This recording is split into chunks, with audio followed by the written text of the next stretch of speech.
I hope to entertain you. Is the first appetizer before your lunch break. So please don't, if you get bored, imagine me as a moving amuse bouche, so to say.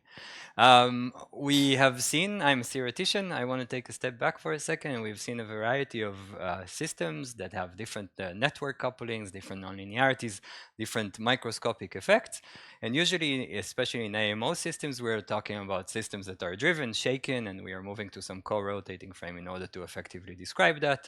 And technically, as a theoretician, I would like to then go and apply the standard techniques like rotating wave approximations or extend it to some Floquet engineering expansions. And at a certain point, we wanted to take a quantum to classical crossover, and we saw that this wasn't fitting so much for us. There were discrepancies, and we were trying to heal that, and I would like to tell you how we healed them. Okay, so that's the punchline of what I would like to do. Before I move to the content, I would like to especially thank Javier Del Pino, Tony Heugel, and Jan Cosato that worked a lot with me on this.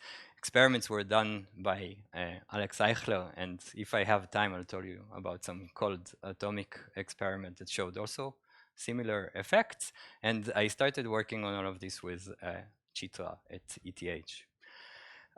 So generally taking a step back and again, avoiding for a second the focus on the microscopics, let's take the most complicated Bose-Hubbard, driven Bose-Hubbard Hamiltonian that we would like to have. So we have some many sites with all sorts of quartic nonlinearities, and let's even add some sort of squeezing time-dependent drives, and kinetic coupling, and I don't tell you yet the graph connectivity, because at the moment I do not care about it, okay? So most generally, this would be then, say, a two-dimensional lattice graph connectivity if we want, and this would be then an illustration of how all of these can look like. And generally, we would also be interested in realistic systems to also couple it to an environment, so maybe we'll have some dephasing or particle loss. Before going and looking at the forest, I would like to go and look at a tree by tree and try to see that I at all describe properly the ingredients that I put together. Okay?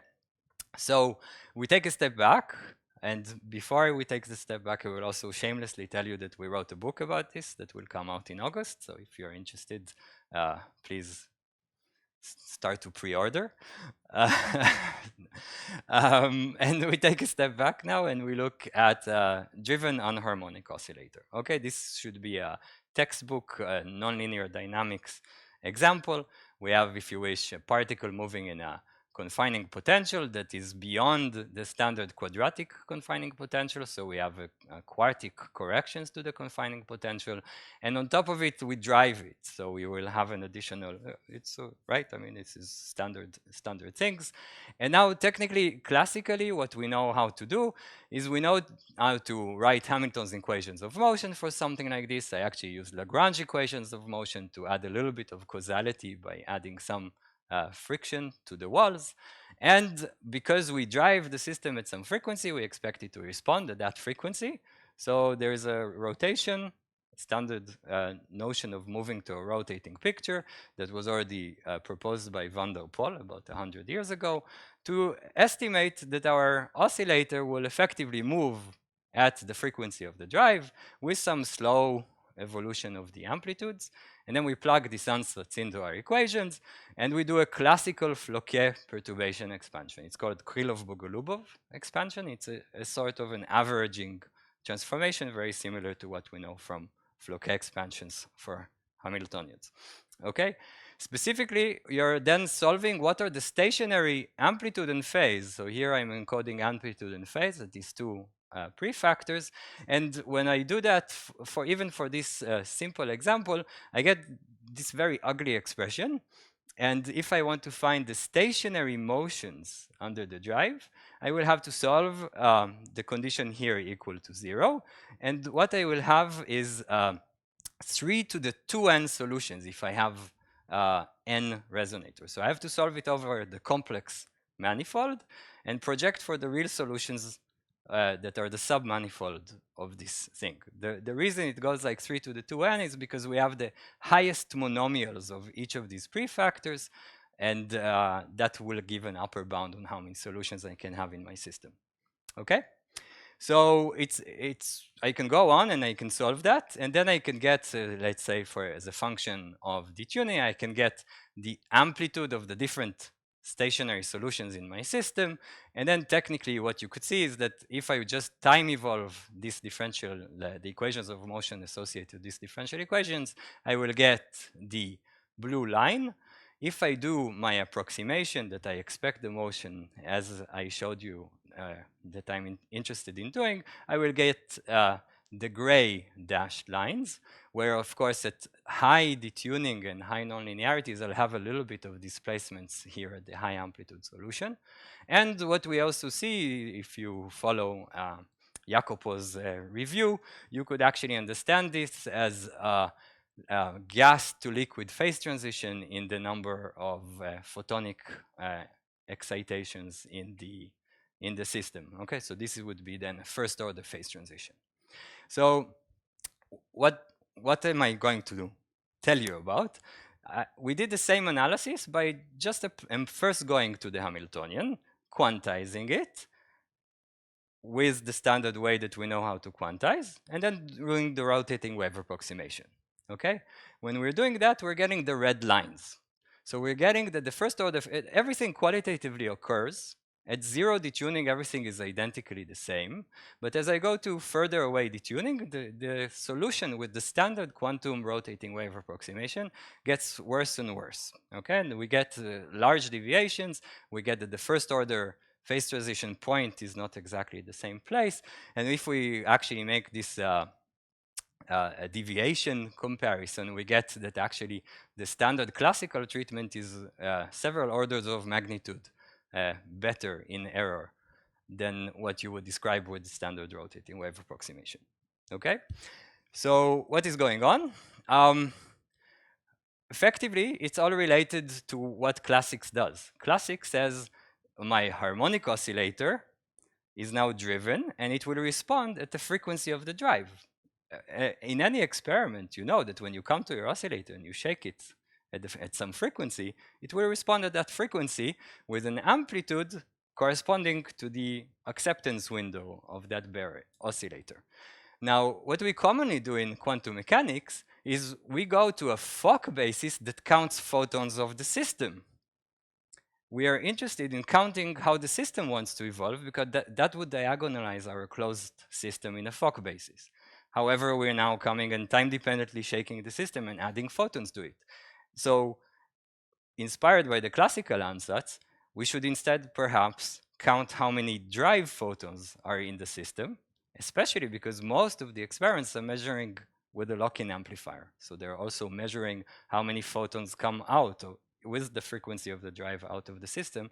So this additional conversion to system photons and to drive photons is actually unnecessary. Or in other words, you could come and ask yourself, why not work in a dressed-based basis where we are already making an energy renormalization due to the AC Stark shifts of the drive. Okay? If you're doing that, you're moving away. You can use just a different basis operator, but now you're counting photons of the drive. When you're doing something like this, you're actually moving away from this universal Lorentzian line shape that we know for single levels, and you're moving to the one that you would get if you're just solving the linear differential equation of your harmonic oscillator. If you're going through the whole process of what I told you before, you would move away from a Hamiltonian that would have diagonalized the closed system and would still have a time-dependent drive to a Hamiltonian that now has squeezing terms that come with the detuning. But all in all, it keeps additionally this the same structure, but we also have this energy renormalization. Okay, putting that into equations of motion, Heisenberg's equations of motion, already for the linear oscillator, means that if we do a rotating wave approximation, it doesn't do any approximation at all. We get the exact full solution of the classical equations. Okay. Now, let's go and put it into a paradigm. Let's go order by order and compare. So if we go and we start with our classical Hamiltonian, we do equations of motion, we do these classical Floquet expansions that I was telling you about, and we see what we obtain. We could do the same by first quantizing with now our operators, derive Heisenberg equations of motion. You can do your Floquet Hamiltonian order by order, do Heisenberg equations of motion, and then take the semi-classical limit. Okay? Doing that, if you do that with the A operators, you get the large discrepancies that I showed you before. If you do that with the B operators, it corresponds 1-to-1. Okay? The implications are indeed exactly that if you do the B operators, you would then obtain the gray line seen over here, and you have a proper small parameter for your expansion, and you're not throwing away higher orders of these detunings that were thrown away by this linearization.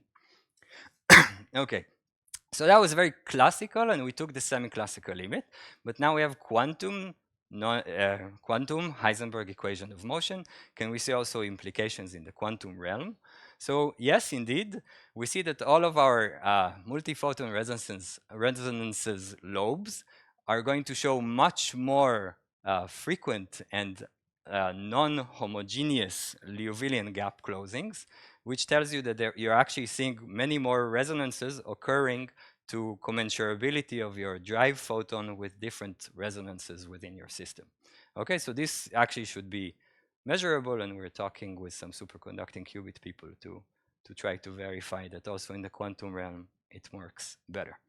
Okay, so that's actually the punchline of my talk, and now we're going to see many manifestations of applying this phenomena or this type of analysis, but we will take it mostly now in the semi-classical limit, okay? Whereas every time we could have gone also to do the quantum, this is where we are actually at, okay? So moving back to the forest I was telling you about, I still want to look at a specific tree. And the specific tree, we had our nonlinear oscillators that were coupled to one another, and I still had these parametric squeezing drives on top of it. If we go to the classical realm, this type of tree is equivalent to a child on a swing, and Mark Dickman corrected me that it's a Russian child on a swing because they never sit on the swing, they do like this, okay? And if you see the resonance that induces motion for us as we swing on the swing is done usually we move twice per round trip. Okay, so that's the most strong parametric resonance that we would like to see. Various people observed it and looked at it. There's because this time-dependent drive is proportional to the amplitude, it's actually a nonlinear drive, so it's not a standard resonance. And already Arnold studied this type of equation in trying to find out why planetary orbits are at all stable. Okay, and then he found that depending on this parametric drive frequency, you get different regions. What did I do? Different regions where the drive is completely decoupled from the system, or other regions where the drive makes the system explode. Okay, so which is a bit scary for planetary orbits if you think about it like this. Okay, and now it happens at completely different frequencies, whereas the one that we usually do at on the swing is just one of those lobes. It's the one that this omega is exactly around the resonance frequency of our bare resonator. But you could also do it slower, and the swing will also swing.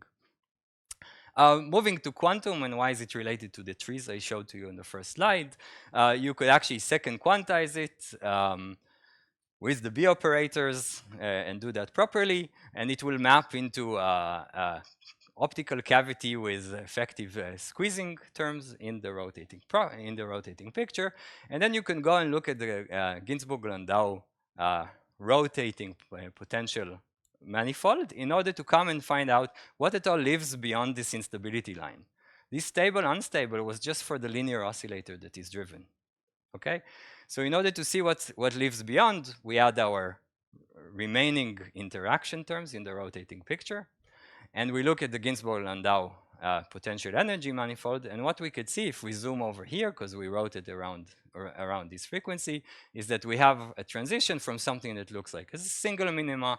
It's a Z2 phase transition to 2 minima that will be stabilized here. So the system will undergo a Z2 symmetry breaking, into one phase or another phase of motion. And this is exactly the type of OPO responses that Neil was telling us about yesterday. If we move to additional detuning, here I'm taking positive U. I'm going to have 3 stable solutions. Namely, I'm going to have coexistence of this oscillation, response to the drive, as well as the empty cavity. Okay? And transitions here would be then of first order type between the 0 and the 2 over here. Moving beyond now to consider what an open system would do to change the dynamics of what we're talking about, we see that this parametric drive that we had over here is not going to be quenched. So in standard resonance, we know that we will not have a resonance if we have a little bit of dissipation. We'll just have a Lorentz shape, and the system does not explode. Here, the system will still explode. Okay? It just explodes a little bit later, because dissipation still can overwhelm the parametric drive in the system. So it's important for me to highlight here, nonlinearity stabilizes the system. I had no dissipation. Nonlinearity stabilizes here the system. Dissipation only pushes the line. Dissipation doesn't play a role in what I was trying to tell you about here. And now, technically, this is very well known from many fields. If you're over here and you're actually not responding to the drive to get any instability, you don't trigger the nonlinearity to fly away. But if you drive the system with noise, you would see that you're still feeling this child kicking the system, and you will see squeezing of your noise. It could be squeezing of thermal noise or squeezing of quantum noise. If you're moving beyond the instability, the system could either fall into that phase or to that phase. And if you're driving it with noise, it will statistically sample either this phase or that one, because it's a Z2 symmetry breaking. We have to, again, also recall that this is a rotating quasi-energy potential landscape. So when the system chooses one of the phases, it has a periodicity of coming back to itself after a full round trip of the system, whereas the quasi-energy potential, because of its Z2 symmetry, or its rotating Z2 symmetry, it comes back to itself after 180 degrees.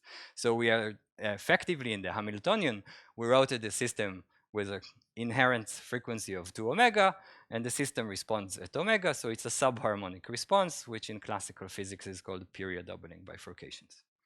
Okay? We could also go, now my colleagues built all sorts of devices that sample this stuff. So this is measured with a 0.5 meter long guitar string. This is with an RLC circuit. You shake the system with noise. You see that it samples one of those areas weakly. And then it has this rare tail events of getting activated to the other phase. So in superconducting language, it will be called the phase slips. And then it goes up and down like this.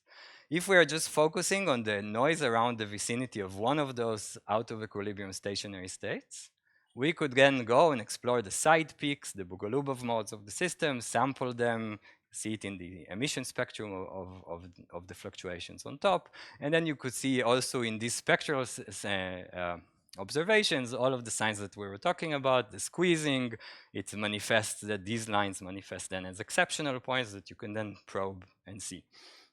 Okay? And that was one tree. Now, what happens when we have many trees? So we could have Ising, right? We could have said that this phase is 0 and that phase is 1, or it could be like an Ising spin. And we would like to put all of them together. We could have something like 2 to the n solutions, or actually like what we have seen now, we could have 3 to the n solutions, because in some detunings we have coexistence of states. Okay? So what happens when we're doing something like this? And on top of it, we have maybe noise, detunings, different protocols of how we anneal this stuff. And on top of it, I want to remind you, this is then just by construction very difficult to solve. Okay, because we have to solve all of these equations of rotating pictures, etc. And the only thing I want to do before solving it is to come and tell you, let's do one naive simplification to try to go back to rotated trees. Okay, we have kinetic energy that couples all of these degrees of freedom. Okay, So let's first rotate this whole system to the eigenmodes of the linear coupling system, okay? If we take many resonators and we look at them as eigenmodes, it's what people call composite elements circuits, right? We have now, again, linear modes that are then decoupled from one another. The only thing that would couple these linear modes again to one another is the drive and nonlinear coupling between the modes. So if they are decoupled from the linear analysis that we had before, we would just have then a dispersed away normal modes of the system, and each of them should just have an instability lobe independent in response to this global drive. Okay, so now we have a way of, by understanding the single trees, we start to understand the forest. Okay, because now each of these normal modes of the system will just be its own parametric resonator responding to the global drive, and each of them can do a period doubling bifurcation. The only thing that we don't take into account is what happens if there could be a coexistence here, a nonlinear coupling, and that's then a very interesting question.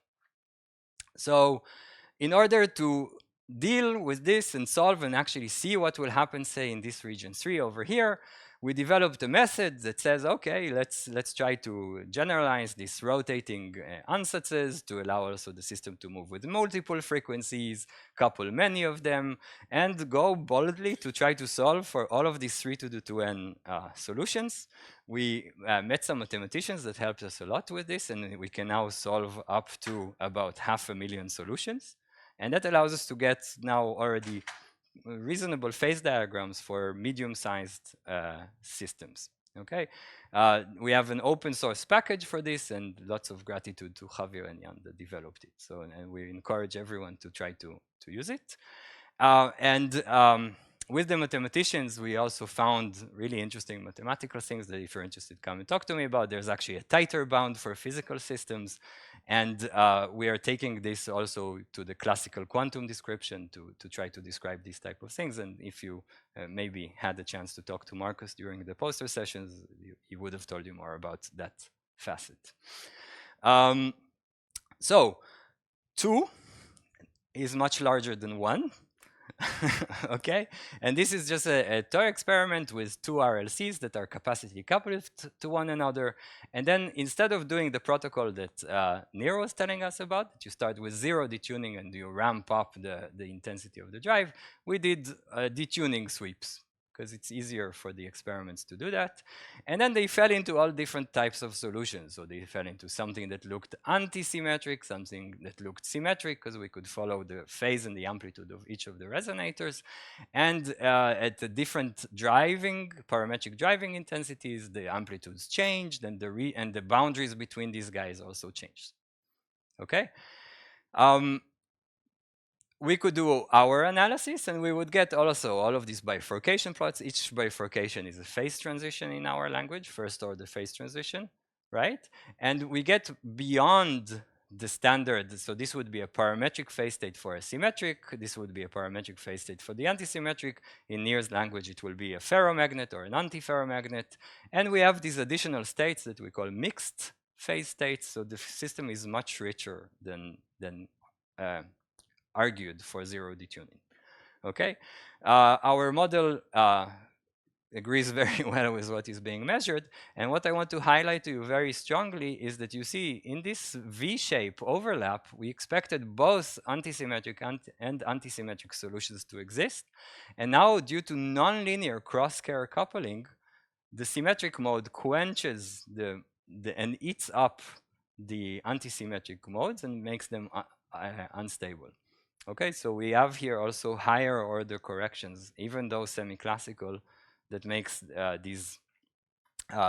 this competition manifest here in that way, and actually leads to the point of what Nir was also telling us about, that the system with the highest gain likes to win.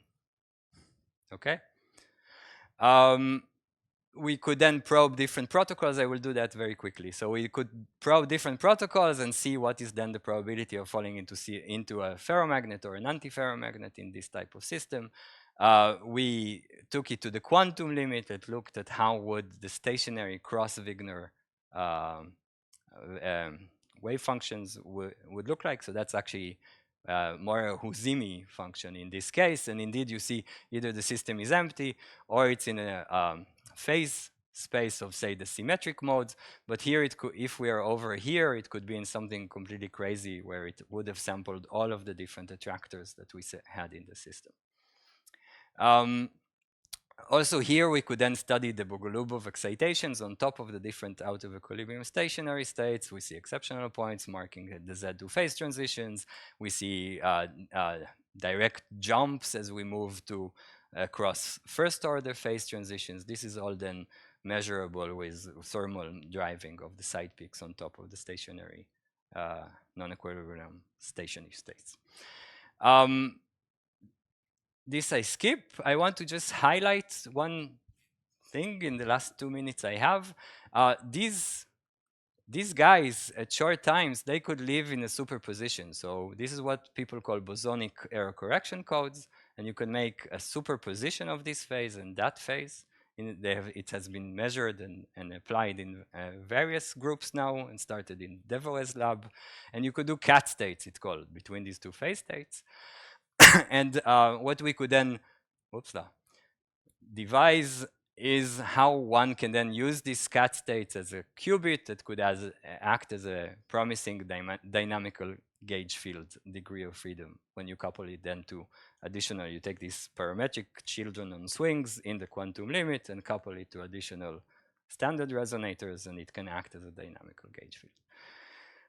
Moreover, this approach that we have over here, it's actually quite versatile and allows us now to capture limit cycles as stationary states. So you no longer have to go and do numerical evolution to find frequency combs accidentally.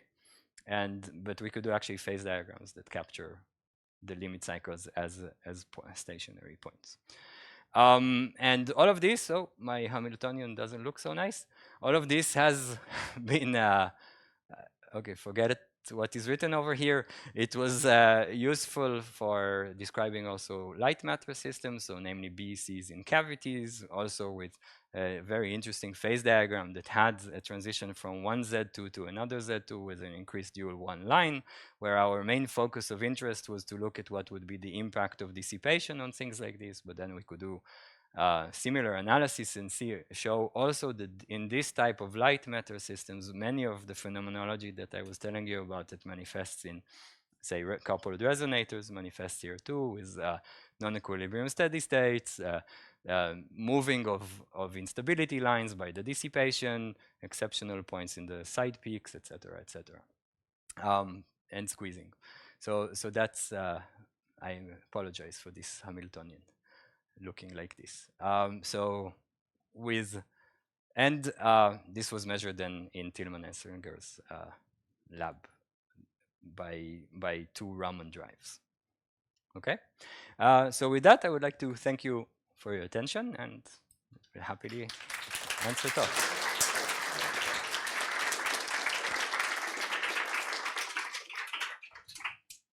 Yes, maybe we can spend 1 minute on questions, please. Yeah, so I have a question regarding the dynamical gauge fields that you can have. So which kind of dynamical gauge fields do you have? So it's Z2, U1? It's only Z2. Z2, okay, good. Yes, we could have a limit that is maybe U1-like, but it depends on how semi-classical you are, and it's actually quite interesting. I will happily